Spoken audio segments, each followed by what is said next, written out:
ગુજરાતભરના તાજા અને સચોટ સમાચાર મેળવવા માટે અમારી રાષ્ટ્રીય સમાચાર ચેનલને સબસ્ક્રાઇબ કરો અને બેલ આઇકન પર ક્લિક કરો।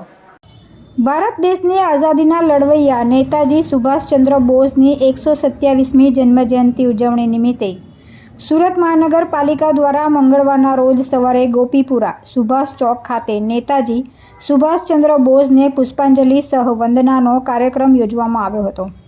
માતૃભૂમિની મુક્તિ માટે છેડાયેલા જંગમાં અગ્રેસર એવા સુભાષચંદ્ર બોઝના તુમ મુझे खून दो मैं तुम्हें आज़ादी दूंगा, આઝાદી અમર રહો જેવા રાષ્ટ્રીય નારાઓ સાથે નગર પ્રાથમિક શિક્ષણ સમિતિની શાળાના વિદ્યાર્થીઓએ રેલી આકારે આવી કાર્યક્રમમાં સહભાગી થયા હતા।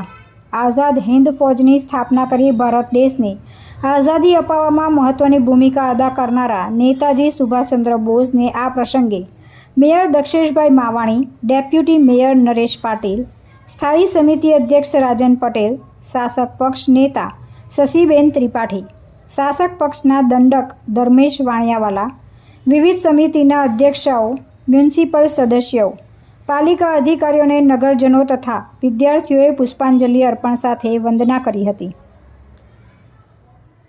તુલસી શર્મા સાથે રાષ્ટ્રીય સમાચાર સુરત।